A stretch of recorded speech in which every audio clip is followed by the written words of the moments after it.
তোমরা যে যাই বলো ভাই, আমরা কাপুরুষ হতে চাই, শুধু মার খেতে চাই, কারণ কাপুরুষতা আমাদের জন্মগত অধিকার। তোমরা গালি দাও, ঘৃণা করো, আমরা চুপ করে থাকবো।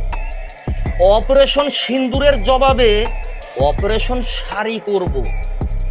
শাখা চুরি পরে ঘরের কোণে বসে কান্না করব, কারণ শাখা চুরি এখন আমাদের অস্ত্র, ভরসা নয়, আত্মসমর্পণের প্রতীক।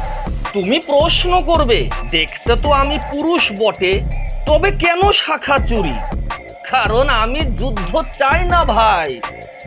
ওদের হাতে AK-47 মিসাইল যুদ্ধ বোমা, আমার হাতে শুধু কাপুরুষতা আর চিরচেনা নির্বিকার নীরবতা। নরেন্দ্র মোদীজি প্রমাণ করলেন কাপুরুষতাই আমাদের রাজনীতি। শুধু বলি, ভাষণ, কিন্তু প্রতিশোধ না। শুধু যুদ্ধবিরতি চাই, এই বলি আমরা মুখস্থ করে ফেলেছি। তোমরা যে যাই বলো ভাই, আমরা কাপুরুষ হতে চাই। কিন্তু শোনো, একটা কথা বলি শেষে, এই যুদ্ধবিরতি চাই, আর মানি না। আমরা যুদ্ধ চাই, রক্তের বদলে রক্ত চাই। কিন্তু বলো ভাই, এই রক্ত কি শুধু স্লোগানে ঝরে?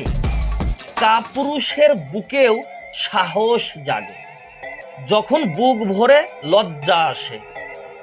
তাই বলছি, শুধু চিৎকারে নয়, শুধু ফেসবুকে নয়, আমরা রাস্তায় নামবো। আমরা কাপুরুষ নই, আমরা এখন যুদ্ধ চাই, রক্তের বদলে রক্ত চাই। যুদ্ধবিরতি মানি না।